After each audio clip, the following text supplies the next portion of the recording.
This podcast is a quest for well-being, a quest for a meaningful life through the exploration of fundamental truth. Enlightening ideas, insights on physical, mental, and spiritual health. The inspiration is love. The aspiration is to awaken new ways of thinking that can lead us to a new way of being well. Welcome to Body, Mind, and Soul Healing Conversations.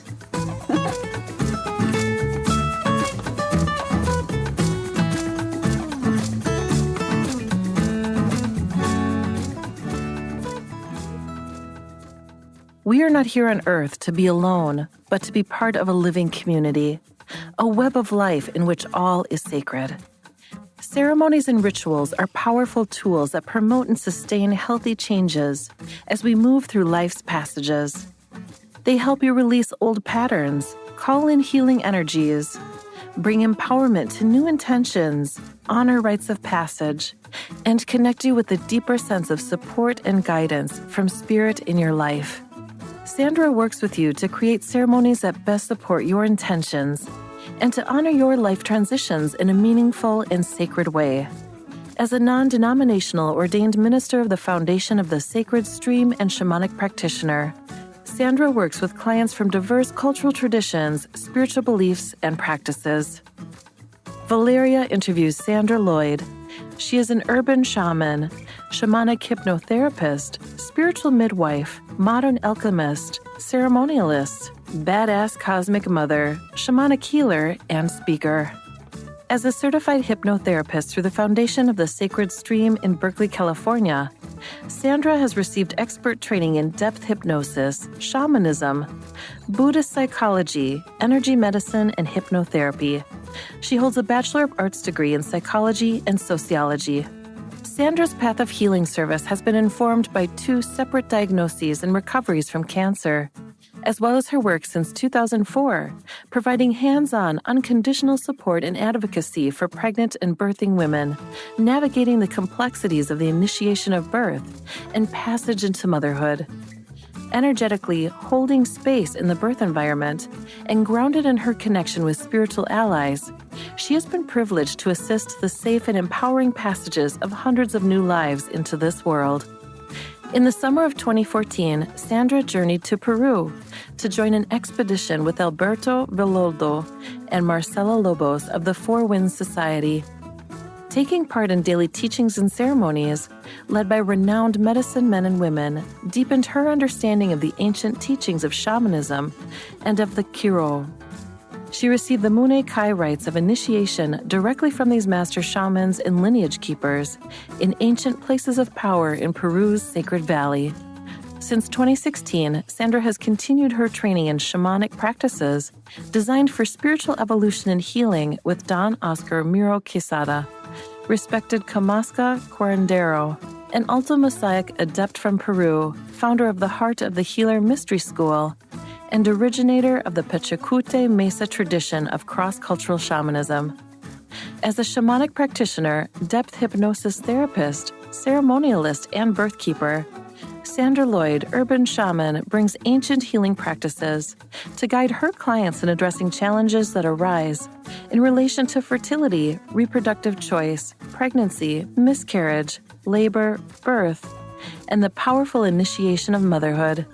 She offers contemporary applications of shamanic practices, altered states, shamanic journey, regression, soul retrieval, power retrieval, removal of energetic interference, for releasing old patterns, uncovering and healing core woundings, trauma, and reconnecting to one's authentic self. Meet Sandra at sandralloyd.net. Here's the interview with Sandra Lloyd.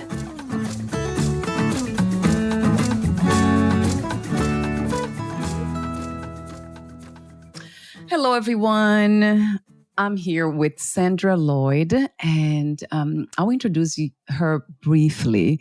But the question that I usually ask in all my audio interviews has changed, so I'll ask her that question. So Sandra is a urban shaman, shamanic hypnotherapist, spiritual midwife, modern alchemist, ceremonialist, badass cosmic mother. I love that. Shamanic healer, and also a speaker. So, spiritual speaker, I would add. So, the question that I have for you, Sandra, is how would you introduce yourself as of this moment without any labels? Who are you as of now? Well, thank you for having me here. I'm really excited for this conversation. Who am I as of right now? Yeah. Well, of course, every day there's a change. I'm just thinking about that right now. So I look at myself as a leader, a spiritual midwife, a mother, a healer, a holder of safe space for people to open to transformation. Specifically, my primary work is with birthing women or the perinatal period. I'm a conduit for the work and supportive, compassionate beings, the connector to the above and the below, and a traveler outside of time, I guess I would say. My teacher, one of my teachers, Don Oscar Miro Casada, who's a Peruvian shamanic adept, has given us this phrase that we say, and it's taken me a while to understand it. But given that there is the great change on Earth, that we are elevating our levels of energy and moving from what people know as 3D to 5D and above. There's lots of discussion about that in the quantum field. The phrase is, I'm immortal in being beyond form, fearlessly free to be all worlds, times, and places that summon me. And so that opens us up to an expansive field, that we aren't just the person in this body that came here in this lifetime to do whatever work we're here to do karmically or energetically. So that's who I am. Gosh, I love all that, especially being immortal being, of course, and then a traveler outside of time. I love that. Yeah. How did you come to this, to the uncovering of your expression, Sandra, as it is of this time? What are you doing here now? How did you come to be? Well, it's been a very interesting journey, as I'm sure for many it is, when you're aware and conscious of your evolution. Yeah. And I guess, as I think back, the shamanic work I do, I didn't know anything about it, really. I didn't know what shamanic journeying was, which is a foundation of the work I do. Right. And a foundation in shamanic practices is how a shaman is able to travel outside of time from this ordinary reality to non-ordinary reality, which is a facility that I have. I would say that, there were several crises in my life that brought me to where I am now. And one was getting sober, which was 24 years ago. And that shifted my life in ways I hadn't expected. And it led me to begin a deeply spiritual journey of who I am, how I want to be in the world, and, what is my responsibility in this lifetime. And the other is having had 2 diagnoses of cancer, both breast cancer and endometrial cancer, with a span of about 15 years between them. You have a waking up, I would say, because I remember when my first diagnosis, it was like, what? I could die? Because I thought I was immortal, silly me. And, there is that sense of we're going to live forever until you don't. So that the power of that challenge of being diagnosed with cancer really led me to look outside of just the normal realm of healing. And so I spent a good amount of time as I was, preparing to use Western medicine for some of my treatments. I discovered this process of journeying actually through a hypnotherapist at the hospital who worked with cancer patients. And I had no idea at the time that that's what I was doing, working with a compassionate spirit. I didn't know that was a thing, Right. but it was what I was doing. And this guide also helped me understand on a cellular level, like, what is it in me that needs to change? What is it that I've been doing or how have I been living that is not in my greatest good? And what needs to be let go of, what needs releasing so that I can fully heal. And I think that was a very potent component in my work. And that did lead me to moving into a profession of helping women when they're birthing. Yes. Since basically I was rebirthing myself. Yes. And there was actually that question came to me immediately when I was reading about birth and giving birth, women giving birth, the initiation process. So that just, for some reason, because I never had children, I won't ever have children, I'm 48. So I kept thinking about, wait a minute, what about other ways that we can go through the process of initiation? There are so many ways, and one of which you just mentioned, pain, suffering at all levels, physical, mental, emotional, and spiritual. So I think I will let go of that question for a moment and I will go to something else. You just said something very profound. I thought I was immortal, that I would never die. This is something that we actually intuitively, or perhaps that is a wish. I don't know. I have this intuitive feeling that we never die, but you see, it's just a feeling, might be a thought in my mind. But then there's this desire to be here, and we all want to be alive. It seems like we all want to live, even if we are going through horrible difficulties. We still want to be here. So, what is the message for you in that sense? Does it tell us that this is actually our truth, being here now in this body, or co-creating, participating in life? This is actually our truth with capital T, the only thing that exists now. Yes, I understand what you're asking. So I've come to understand that, one of the ailments in the world right now is disconnection from nature, the great mother, from spirit, from all of the energies that have been here since Earth began, and that we feel separate because we don't know that we are one with everything. Right. And that's hard to understand unless you start that deeper journey of getting to understand and know oneself and becoming conscious. So I think, that the word immortal just means we're, energy that goes on regardless of the fact that I'm in this body right now. Right. And I look at it that when we die, our energy, our soul energy moves to source energy where the light is. And then we come back in another form. And I do believe we choose our parents for the work that we personally need to do in our lives, and which helps me perhaps understand why I pick such challenging people.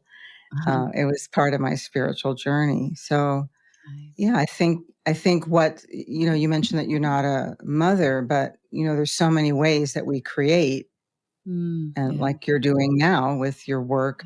And there's so many ways of birthing. And I feel like there is a rebirthing of how we humans interact with the world itself, of the mother, and every sentient being and the rocks and the trees and the rivers the way the indigenous people do, that we're relearning how to do that. There's a great hunger right now for other ways of healing and other understandings that go beyond what we've learned in Western medicine or even psychology. So I don't know if that answered your question, but Yes, it does. Yeah, it does, Sandra. Beautifully. Yes, thank you. Another question that came to mind. I saw on your website you say, we are not here on earth to be alone, but to be part of a living community, a web of life in which all is sacred. So this lately too, I have been very kind of feeling connected to the word, or the idea of sacredness, the sacred. It has an energetic resonance that's really, it kind of carries me, or carried me for deep enough that I didn't let go of the word. I'm still using it in my writings right now and when I talk here. So what is your understanding of the sacred? What is sacredness to you? Well, when I'm relating to what is sacred, I come to it primarily with ceremony and ritual, which is a part of my practices, my shamanic practices. And so it's this understanding that I've been learning from people who come from ancient origins that have been practicing being connected to the mother, to the sky beings and star relatives, as well as those on this earthly plane. I've been learning that. I just lost my thought. Sorry. Hold on, I'll get it. Anyway, I'm learning that, I'm learning the qualities of and the ways of being, of patience, of humility, of understanding that we humans aren't in charge of what goes on this earth. And so what is sacred is what is holy is, again, something that is beyond time, that is a greater field of energy, since everything is energy. We're just beings of light here, if we're able to let ourselves light up. Yes. Yeah, because some people are dimming it. And I feel like there's a lot of conflict with the war and the challenges on earth right now in many countries and communities, that we are forgetting that we're part of this much greater whole. And that is what's sacred, that life itself is sacred, that every human, every being that lives here is sacred. They all have something to contribute to the whole. So, the ant is as important in terms of what it needs to contribute as a human, quite frankly, that we all are on this hoop of life together. And sacred understands that I'm not the center of the universe. Yes. A billion times to that truth. You see, it sounds, for me, it just sounded true when I heard that, like the word sacredness. Like my heart opened. That was about 3 months ago. And then something took over me. Like, wait a minute, I'm wasting my time in the sense of honoring the sacred. And the more I try, and I think it's helpful listening to you now, because I've been thinking that the sacred is actually beyond thinking. It's not something that we can think about, that we can create with the mind. It has already been created by something that came before thought. That's probably, or perhaps where thoughts come from. That intelligence, right? Divine intelligence. And then wholeness, that comes to me too all the time as an answer. We're using words, but it's so simple, Sandra, in a way. It's basically, like you said, the ant. Everything is sacred, and everything is we think they're rocks, because they don't speak, they don't have a brain, or trees. We don't give them the value. We don't really treat them with the appreciation that we treat other people. And I understand because they don't have a nervous system. They don't get hurt, they don't express pain. But there's something about honoring everything as a living being. For some reason, that's really resonating with me powerfully at this time. And I find it fascinating how is that something that we become activated at a certain point? Because I feel like this has been always in me, but it has been dormant in a way. And now it's yes, you're speaking exactly to it.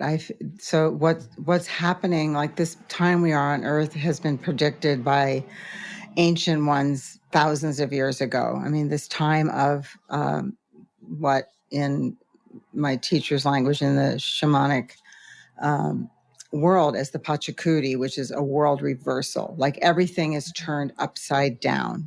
And so that the power of the overpower of the masculine and the patriarchy is starting to crumble big time. And the feminine, I see it all around me, the energy of the divine feminine is rising. I mean, the idea is coming into balance. All the ceremonies that I do, all the rituals I do are designed to ask of spirit, of source, of the earth mother, like what is needed for me to help bring myself and bring my community more into balance, because we can't always see it, but the answers actually can always come from Great Mother.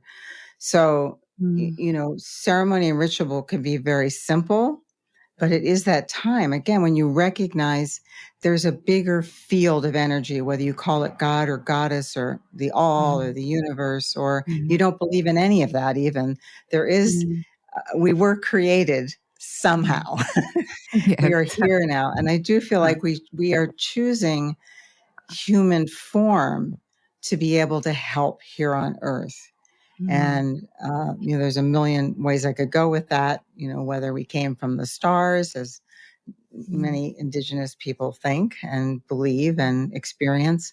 But for sure, a rock has intelligence. The earth, I mean, you think about what a crystal does, the energy a crystal holds. Well, it's a rock, that was buried in the earth. And that the other piece of our humility and understanding our place in this greater field is we were the last to arrive here. After the mountains were created, the rivers, the streams, the earth, the fields, the flowers, the animals, the birds, the creepy crawlies, and then us. But we somehow thought we were at the top of the groupings. But we're just, we're the babies. And that is why I'm called to sit with a tree and listen to, maybe even tell it my story of what's bothering me right now. Beautiful. But listen to tree, how can I help? And that is a practice that takes time. It does take, for me, it takes doing simple little ceremonies on the earth, spreading a little bit of cornmeal on the ground and some tobacco, maybe gathering some flowers and leaves and making a small mandala and thanking the earth and, divine source for keeping me alive here for now, for supporting me and nourishing me like the earth does for everybody. Yes, yes. Oh, yes, I have seen, I went to your website and I saw all the rituals, some of the beautiful, the ones with the flower. I think I saw a recipient with water and flowers floating, beautiful flowers. I mean, that's just, it's truly beautiful. And I have my own rituals in my house. I have a place, and I'm always kind of doing that one way or another. Like in this room, I have all my plants. I talk to them. So there's always this connection to the invisible. But what is very visible now, it's very obvious to and clear to most of us, is that the earth, the environment needs help, right? Like we need to somehow, in practical ways, help the earth. Yesterday I was sitting with my husband, the day before actually, my husband and a dog. And then we go to a park with lots of trees around. And then, I just woke up the day before with the pain in my body. My teeth was uncomfortable, one of my tooth. And then I just sit there in front of that tree and I said, I'm in pain right now. are you in pain too? Like a kid would ask another kid, are you in Yes. pain too? And then that's what it came. You see, I don't know if I'm listening to myself, my own mind already programmed somehow in a good way to detect what's needed. And then I just heard the tree saying, within my own mind, yes, I need your help with the pollution, with all the toxicity around me. Yes. So Yes. she was in pain too. So how? Yes. Well, that Yeah. actually, that's speaking to, something that's very important. And that is, for one, our Earth Mother is limitless. I mean, she could just as easily get rid of us. She's done it before. We know the I heard civilizations that have come before. and gone. And so she's, been incredibly patient while we engage in practices that are not about balance, that are about taking from her, but not returning and giving to her. And so a lot of the crisis that I see right now is, what happens in birth when we're birthing our babies, any of the challenges and difficulties there, any of the trauma that might come of that, is happening to the mother herself. And so any change we make in ourselves is for the benefit of the whole, and it is for her benefit as well. And she's calling us, come back to me, because she's already done all the things. She's seen things rise and fall. She's seen human forms come and go. She's seen the floods, the fires, the things that she's churning up now just to wake us up. Like, come on, people, come into balance. You are so far off course. And so she's asking us to listen to her, because she can tell us what we need to do. We don't need another, board of people trying to figure out a solution to a problem. Like, she's got it. So we need to sit with her. And I feel like when you're talking to your plants or you're talking to your crystal or the tree, like, they are living beings, and they do have wisdom that if we just listen, and it's tapped into. This is what we do when I'm working with birthing women, is connecting them to a benevolent source that supports them so that they can actually more easily and more deeply trust their own inner knowing. So when I'm connected to source, either light from above or from the earthy, fire in the mother, when I'm connected to the above and the below like that, I'm a conduit between the two, and I understand that I have access to all of this information that my inner knowing can process and make sense of and find solutions. But we don't trust that. That is the feminine energy, is to not, work in a straight line. Things are kind of wavy. They're cyclical, like the moon. We're not so much goal oriented. We're looking for the deeper meaning of things. And so, what's happening to us is happening to the earth. What's happening to our wombs and the harm in our wombs is also happening to the womb of the mother. So it is a very urgent time for us to understand we all deserve to have peace, love, and a way to be nourished and held safe on the earth. Right. Yes. Yeah. And gosh, I have so many questions here. Talk to me for a moment about this. Well, I want to get to the topic of giving birth and the initiation there, but gosh, I have so many questions before that. The inner knowing, intuition, are they one and the same, Sandra? And how do we know the difference between belief systems, conditioned thinking, and outside thinking, and our intuition, that inner knowing? So I guess I look at inner knowing as being, as I was expressing, deeply connected to the greater field of information. In other words, we haven't been trained from birth to trust what we know and not what everyone else is telling us is so. Right. And so that would be, and it is an intuitive path. Right. for me, and the reason that I work with journeying with a benevolent guide, they come in many forms for many situations. But when I journey with my most trusted guides, I know that I'm held safely by them. I'm held in a field where I can actually open more, like you were talking about. I can actually open, I can expand my heart space, and I can listen with all of my senses to find the solution or the answer to whatever it is that's on my mind. In shamanism, we look at disease as an imbalance on the level of spirit. So until you heal that, you can take all the pills you want and have all the surgeries you want.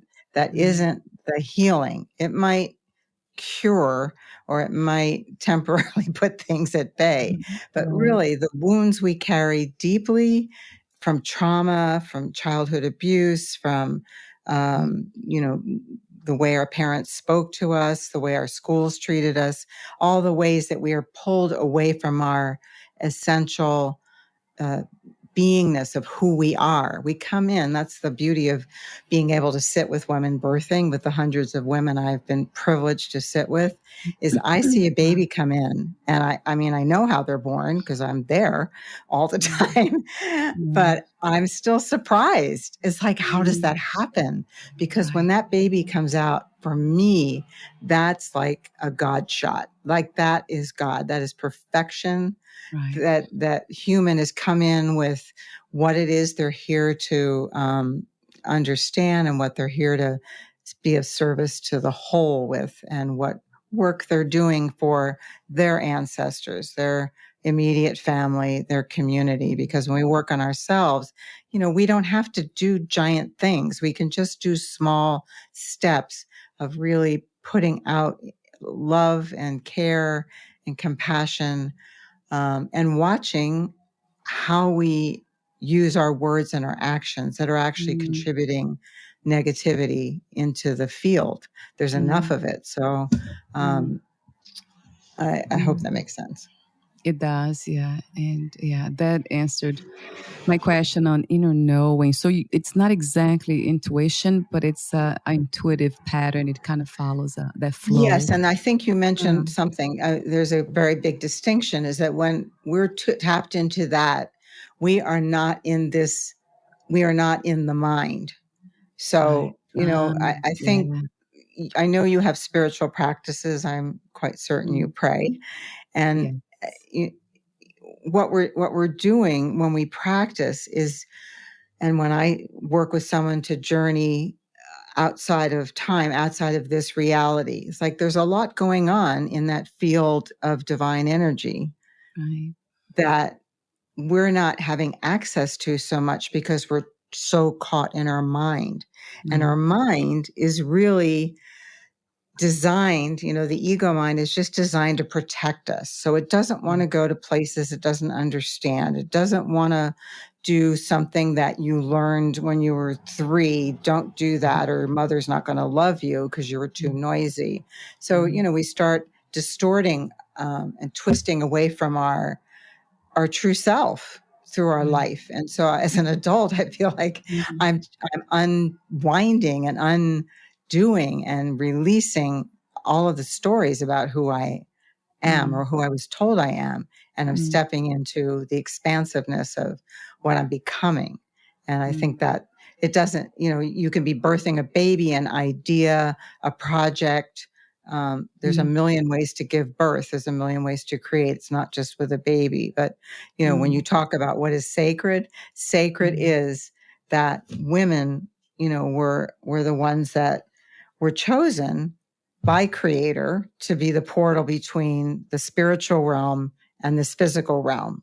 And it's the only force on earth, we women, powerful enough to navigate unborn spirits onto this planet. So that is what birth is, whatever you are creating, it's changing that energy, allowing for that form to be birthed in a way that hopefully you're doing to be for the benefit of all, for the highest good of all. Right. So it is in a way, Sandra. It's natural, isn't it? It's that Yes. benevolence that is it's all encompassing, natural. So we see that in nature. We are not apart from nature. We are nature itself too. Yes. We thinking that's we are using it, we are being used by the tool, or it's a powerful tool, the mind. But it seems like we lost the way, and now we are letting the mind to use us, in a sense, the true self, or that unconditioned consciousness. And Yes, that's and the mind without the heart. I mean, that's the thing, is mm, that the mind serves its purpose. It helps us be inquisitive. It helps us yeah, problem solve. It helps you find your car keys. yes, But there's this other. This is what's out of balance: is that we're too much in the mind, in the world. That yeah, thinking, that planning, that and not opening to a million other possibilities that could be the mm, solution. And the mind can't see all that. It's too afraid. The mind, keeps mm, you in a narrower field of, we'll just use an example, like maybe you're worried about, how am I going to pay my bills this month? Okay, I can borrow from so and so. I can, maybe I can move this there. I can call this person and see if they want to have a session. yeah, Whatever's going on with you. And, but when you open up to the greater field, which is about surrendering yeah, to God, Goddess, the universe, and mm, trusting that yeah, you're held in this field of of divine love, that you are actually mm, divine love. When you're held in that greater field, then information comes to you. It could be walking down the street and you run into someone you haven't seen in 20 years, and they go, mm, "Hey, what are you doing?" And then they go like, "Well, I have this, this opening at my business." And boom, you've got, income, or a check comes in the mail from who knows where that you hadn't planned on. But right, there's always a solution. When we're caught in our mind, we're kind of caught in a loop, right, and not seeing the bigger picture. So turning things over to that field mm, of energy, to the divine, allows us to receive that information. And we receive that information also from our Earth Mother. We are listening to her. This is a mm, practice that the indigenous communities that I'm familiar with yeah, do. When they have a problem, they understand, okay, I'm going to sit with the water for a lot of time, for days on end, asking my questions until mm, I begin to understand what water is telling me. right. Oh, I love that too. Mm. Yeah, I have had some beautiful experiences exactly like that. Just not finding, asking the question, not finding the answer within the mind. And then I Mhm. go outside and I sit down by a tree and I ask the question, and the answer comes. It's just There it is. Yes. incredible. Yeah, how Well, they're you've cleared listening. you've chosen. So that's, I guess there's a little free will in this part of, you're choosing to put your attention in a different way. So where you put your attention is what you're creating more of. And so in this Mm, case, you're not going to the negative mind, which mind is saying you should have done this, or how come yeah, that happened, or if you hadn't said that, this would have happened, or, the right, million ways we might talk right. ourselves down, or Yes, demean yes, ourselves, which we've learned obviously from other sources. yeah. But, when you're in nature and you choose to listen, not to your mind, but I Mm, mean, I would assert that you're already traveling outside of this time and this reality, from the seen world to the unseen world, when you're sitting with that tree. right.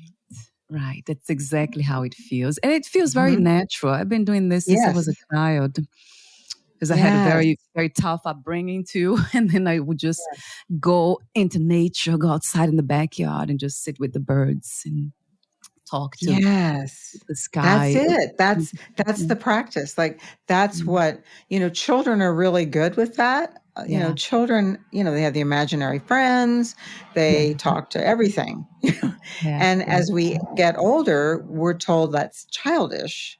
Yeah. Don't do that. And so we start to depend more on the instructions from the mind, which carry patterns that maybe weren't even that healthy for our mother, or our mother's mother, or her mother, but it's gotten passed on to us. But I look at it as my personal work to clear and help heal what has happened in the past in my family, so that I don't have pass that on to my son or to others. I want to make sure that I'm clearing the field. And the more you clear your field of things that you really don't need, of things that don't support you, it's like an inner house cleaning, and letting go of the stories that keep you trapped in who you are and not believing in who you are. When you can let go of that, again, there's spaciousness, there's more room for the universe to be able to offer you what you're really asking for. Yes. Yes. Another billion times to that beautiful. We have forgotten. We forget. I mean, we forget repeatedly. We have forgotten that we're connected. We've forgotten we're not alone. We're not separate, and we've forgotten that the vastness of the universe, all of the energy, all the possibilities are also in us, but we've lost contact with that. So I think that's a lot of the work people are doing with plant medicines, with different kinds of holistic healing, with the work I do, the shamanic work. It's a way for people to start to remember who they really are and what we already do know, but we've forgotten. Just like with birth, women know how to give birth, but medical science and obstetrics keeps telling women they don't know what they're doing and wants to fix it. So, women do know how to give birth, and babies know how to be born. So we want to facilitate the ability for the mother to trust herself and be held in a field of safety so that she can walk through this initiation, which is potent. Like you're separating from the world as you know it. You're given a big challenge. Your consciousness is altered. It's just a chemical thing that happens in your body, and you're being prepared for that next era of your life. When you become mother, you're not just one person anymore. And then when you come out of that initiation, it's coming home to your community, and they welcome you and congratulate you and recognize that you have made this huge transition. And in America, we have not much awareness of that and not much interest or respect for how much energy is released when a woman gives birth. And, my job was always to help protect that for her, to use the power of the Great Mother to hold space and not let it be interfered with, because lots of people want to steal that power. It's a kind of a thing with me, is like I really look at how do we hold our power? Do we give it away? Is it stolen from us a lot? Do we know where the boundaries of our field of energy is so that it can't be intruded on when we don't want it to be? And, that's a lot of work to begin to understand it. But that's what a woman needs when she's giving birth, is to feel safe and protected, to not be interrupted, and to not be, invited to fear what she's doing. It's a profound initiation, and a woman deserves all of the power and energy that comes from that to sustain her.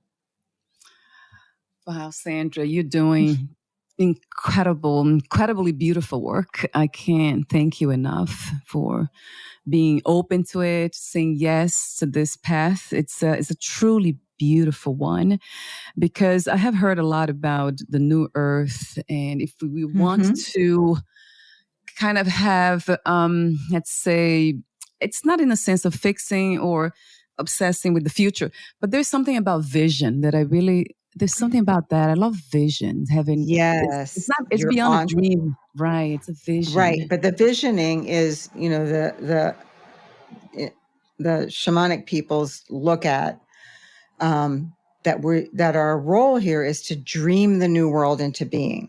Not getting stuck with the past, but remembering our ancestors, but dreaming the new world in. So somebody dreamed where we are now. There's so much negativity, but we can, collectively dream that world we want to live in. That is the new earth, where we are actually living up to our highest potential, that we're vibrating at the highest level of our intelligence and beingness, that we are people of light and love. And that's that's what's going to guide us. Like, we can live in a world that isn't at war. We can live in a world where people cooperate. We can live in a world where everyone has enough and feels safe.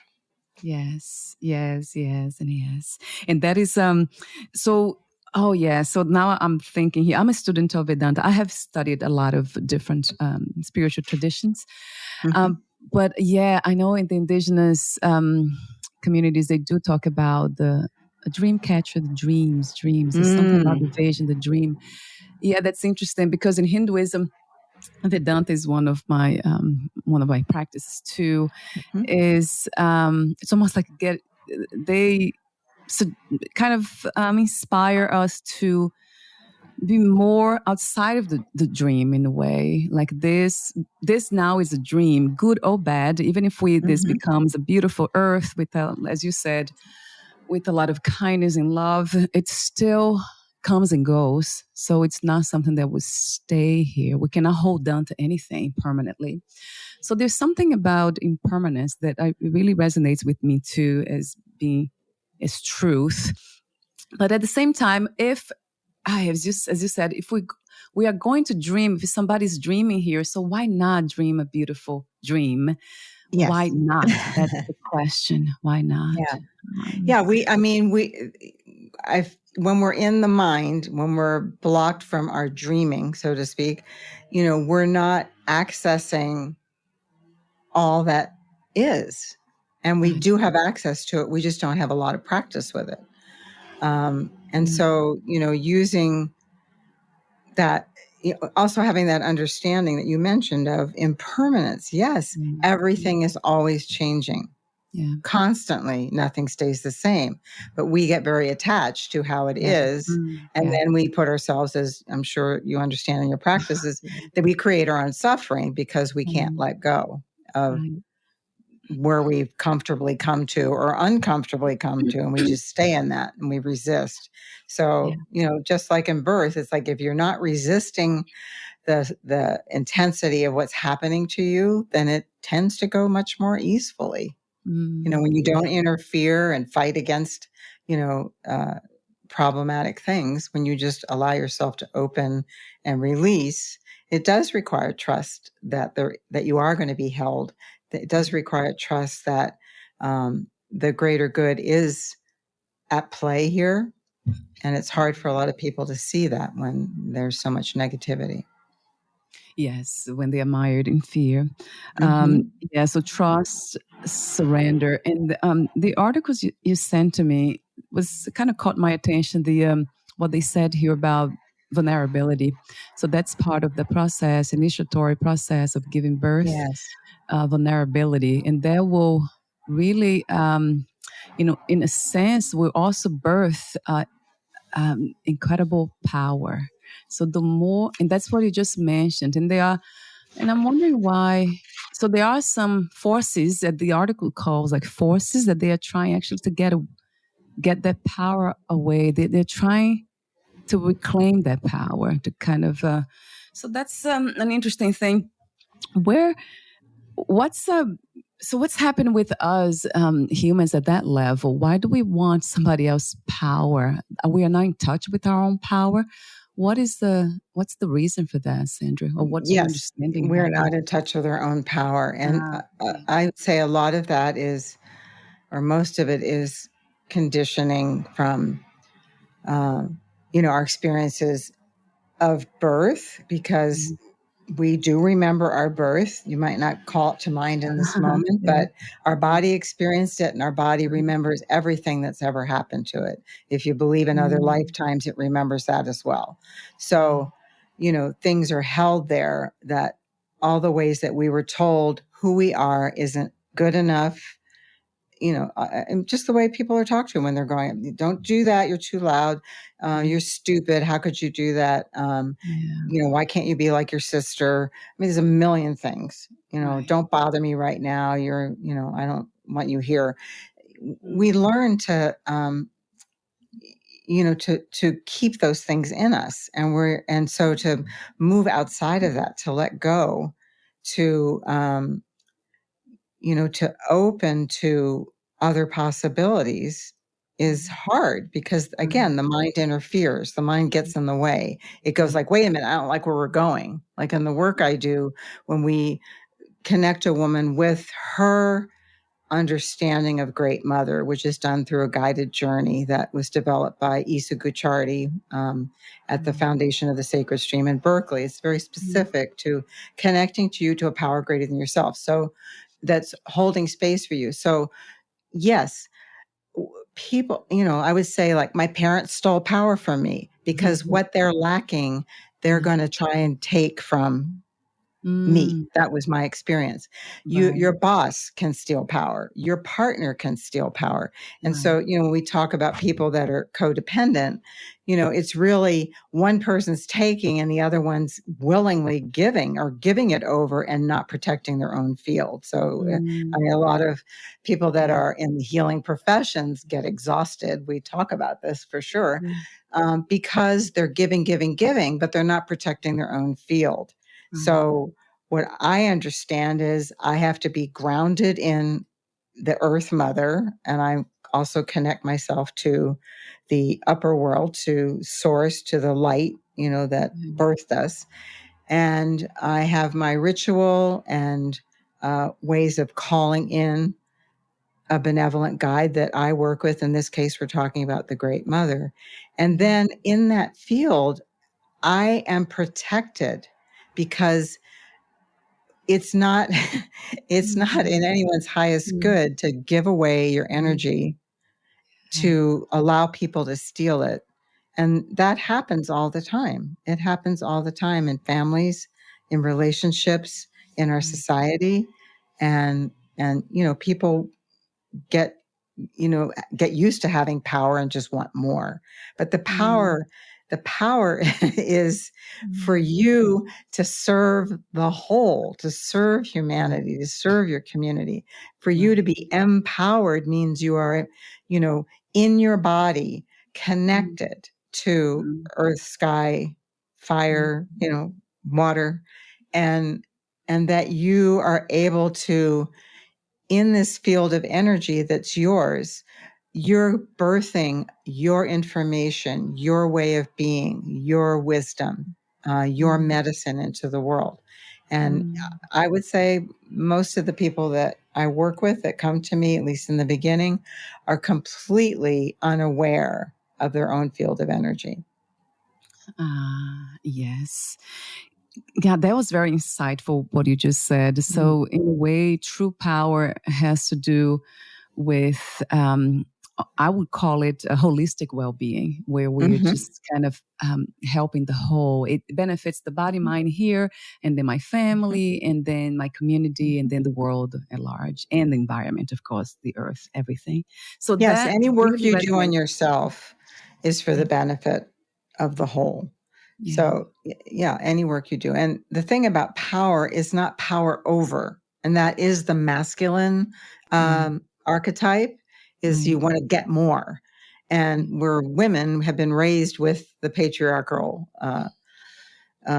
way of being, which is definitely not the divine masculine, but out of whack masculine. And, so we're just trying to reclaim that place of, like, it's not about power over. It's about standing in your own field of energy and power, feeling connected to your own wisdom and essence, sharing your, your medicine with the world. It's not about power over, and it's not about power under, where we submit to people we think are better than us or smarter than us or more powerful. It's neither one of those is the solution, but the divine feminine has gone through a lot for thousands of years, as and women have had their medicine stolen, they've been killed for it, burned at the stake, all of that. So there's a great, beautiful uprising of women going, wait a minute, I don't define myself by how someone else says I am. I understand myself, and I'm connected to these other generations of women and goddesses. And so there's a great rebalancing happening, and it's painful, and because it is another kind of birthing. We are birthing a world where divine masculine and divine feminine, which is in each of us, is in balance. And it's so out of whack right now. Yes, Sandra. And that's exactly it. It's change, right? So the initiation has to do with change, great changes. It's a transformation. If you can be protected while you're going through it, if you have, you have to have the willingness. Although giving birth is going to happen whether you want to or not, it just starts. Yes. But it's really understanding that,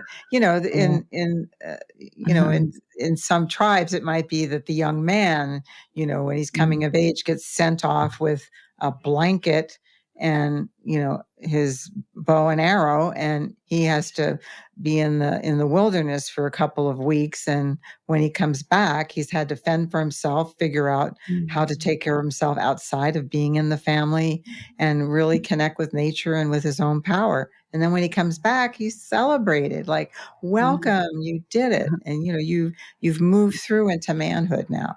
And we don't have a lot of that recognized in our culture for men or for women, but there are big initiations. And I think it's part of the problem is that we have all these incomplete initiations. How many women, when they started to menstruate, even talked about it to anybody, or ashamed to tell their mother or their father, felt embarrassed. What celebration is there for that? Almost nothing. We get married, there's usually a big celebration. But when we give birth, most of the celebrating is towards the baby, forgetting that the mother is the vessel that the baby moves through, that she's the conduit. She's the one that has the strength and power to open to birthing this sacred, beautiful being into the world. Wow. Gosh, yeah. I could just talk to you forever about that. Going on and on and on and on. Speaking of the great mother, right? It's the one that we has been forgotten in a way by not all of us, but most of us, unfortunately.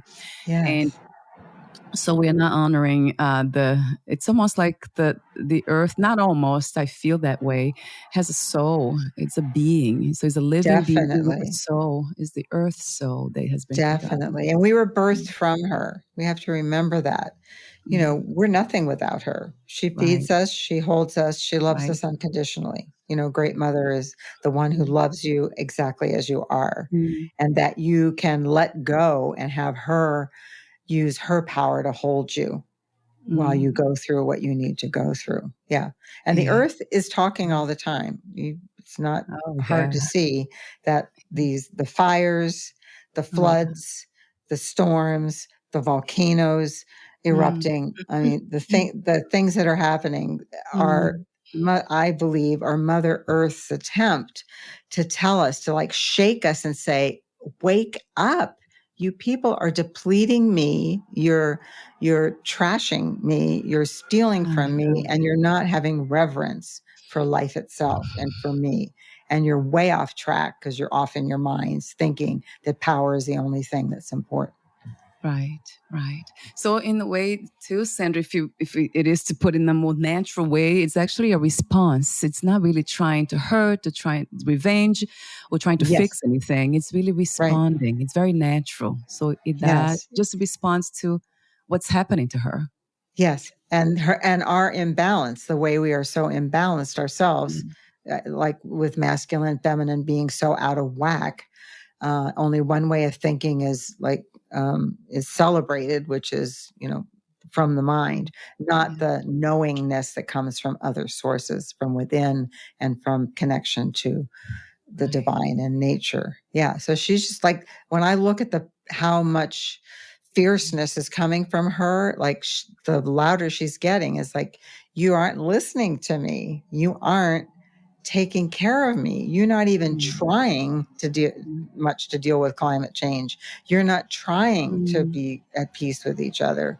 And that's all she wants, for her family to be connected and respectful and loving and kind and here for the greater good. Uh, yes, yeah. Do you also, gosh, we're almost at the end and I can't help it. Do you also suggest your clients, people around you to kind of use less plastic, eat organic, start small even? For some people, I know it's not easy to make big changes. Even living in small places is one of my passions now, in a way, to move from, we don't live in a big house, but it's kind of big for my husband and I and the dog. So I wanted to go to a small place, very, very simple. Well, Is I that think, something yeah, that, I mean, I happen to live pretty simply. I've always lived in a small space. Yeah, And for most of my adult life. So yeah, yeah, and it's the beauty of a small space is you can't accumulate much. So it makes you let go of yeah, things all the time. It's like a constant right, process of letting go instead of right, accumulating in your garage and everywhere else in your house right, or thinking right. you need more. And so that Mm, clearing, it's like another practice is like what you're clearing from your house opens to more prosperity, more abundance, more yeah, of everything to come in to you. right. So, yeah, I mean, I don't specifically, I mean, California is pretty savvy about, Oh, yeah, true, recycling and caring true. for the earth and how we eat. But, Yeah. I think the more reverence you have for the earth, where you really understand where our food comes from, Mhm. Yes. and, Yeah. what it's like to live in a nonviolent way on the planet, and you Yeah. understand your own power and how to use it with integrity and appropriately, then you're not going to want to do things that harm the earth or anybody else. Right. That is very true. So Mhm. it is having access to a true nature, isn't it? That leads us Yes. to live in connection with everything else in a natural, Right. loving way. Remembering who we are and what we're here for. Yeah. Yeah. So, gosh, I want to thank you again for So, your work. That it's so beautiful. The word "beautiful" keeps coming back to me, and I can't find another word to say it. Also, because the symbolism, I see nature as the ultimate expression of beauty. So yes. when we have been talking about, the great mother, the earth, that's just the perfume of this conversation. It's beauty, beautiful. So Yes. The thank beauty you. way. It is true. The beauty way. Yeah. So She is beautiful. beautiful Oh my and God, yeah. powerful. I could just cry for days, perhaps weeks when I think about what's happening. When I see Yeah. somebody throw like trash out of the window, It's it just awful. hurts me. It's like this very ancient. Yeah, it's almost like I can't understand why it hurts so much. It's almost like my body's part of Because the you are very land. connected. Clearly, Mm, since childhood, you are someone who's connected to the earth. You've mentioned it in different ways today, and yeah, you understand that we're part of that. yes. We're the microcosm of the macrocosm of Mm, all the livingness, the aliveness on earth. And right. so, one of the things that I might suggest that might feel better for you is Yeah. when you're having those feelings, like take a moment, to thank the mother for what she Mm, brings to you and mm, say, I'm so sorry that you're being harmed. I'm so right. sorry us humans haven't really come to an Mm, understanding yet of the value of mm. your beauty and your strength. Yes, Sandra, thank you for that suggestion. And I will integrate that too, because a lot of times it's almost, I feel like I am the earth in a way. The body's so Yes, you are. connected You that I'm like, are. wait a minute, Mhm. you're Our trashing me too. wombs, Yeah. yeah, our wombs, whether we have a physical womb or not, because men have a womb space also without a uterus in it. But Right. our wombs are connected to the womb of the mother. It's like we have an umbilical cord to the womb of our earth mother.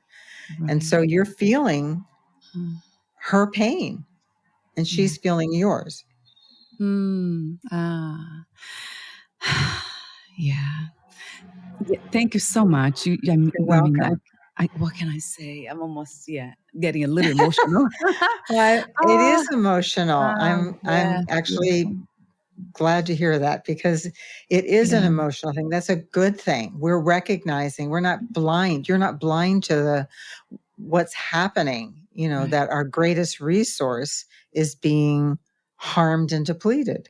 And Right. there's no there's a word called Aini, which is sacred reciprocity, meaning, if you take something, you give. It does, like if someone gives you something and you receive it, then you are, in sacred reciprocity, going to be giving back. It doesn't have to be in that moment, but there's going to be that moment where you're giving to that person. And the same is for the earth. If I take a flower, I ask permission first. And then, see if she's saying yes or not, or don't touch that one.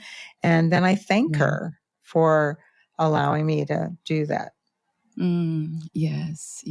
Gosh. I just had a reflection here about, I try not to even step when I'm walking, and there's a lot of little flowers on the floor. I try not to step on them. It's so great. Sometimes too many of them. Like, how do I walk? You can't help it. It's still that care. Well, they'll just spread their seeds then. Yes. Yes, Sandra. Oh my God. Thank you. So we're almost at the end. I want to mention your services. So your sessions, there are many of them: depth hypnosis, shamanic healing, cancer support, childbirth support.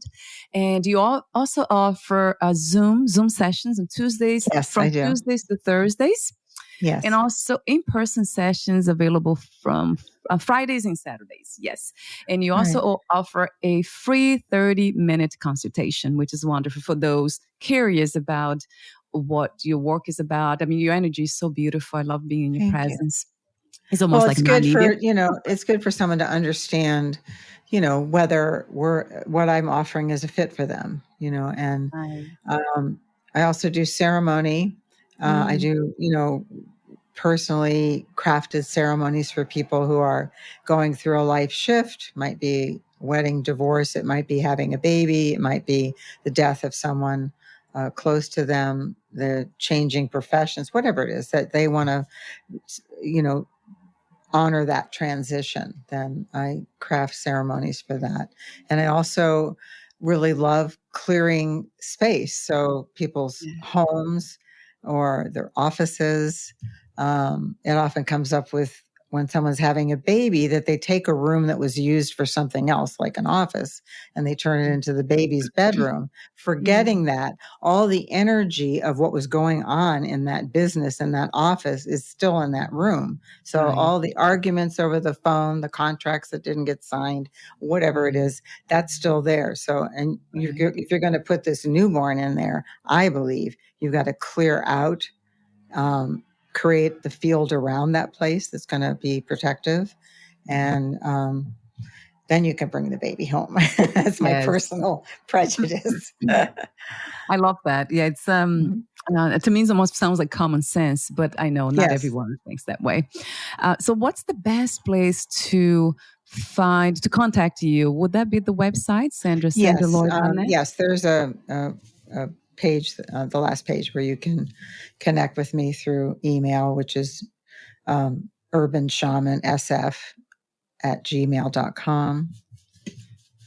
Yes. Also, I don't have that email here. I have a different one, but I'll have the website there. It will be on the podcast notes. And then anyone who wants to reach out to you can contact you directly. I can tell you that often when people arrive in my field of energy to do work, it's because they've been in therapy for years, or they've tried this or that, or they feel like they've tried everything. And I just want to encourage people to come before you're like at that last desperate place. I mean, I definitely can help, but it's funny how we put off what's bothering us rather than dealing with it. I guess we're all guilty of that, but it's a very, really amazingly rapid path of healing with depth hypnosis. And it is a shift that can be subtle or dramatic in your field of energy and in your body. Yes, I have heard. I actually have done some myself, especially self-hypnosis too. Yes, I know the power of it. It's it's very effective and fast. Thank you so much again for your beautiful presence, for honoring the earth, Mother Earth, the way you do, for being this healing, loving presence in this reality. Thank you, Sandra, for your... I so appreciate my time with you, and thank you for inviting me. Thank you. Oh, I put my hands there in front of me too, here with the microphone. So we'll be in touch again. But for now, take good care of your beautiful self. Bye for now. Thank you.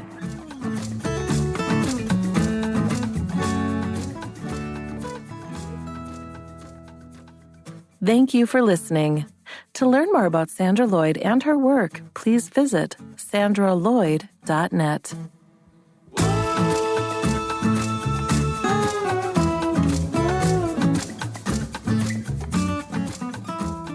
To learn more about this podcast, please visit fitforjoy.org/podcast. Thank you again for listening, and bye for now.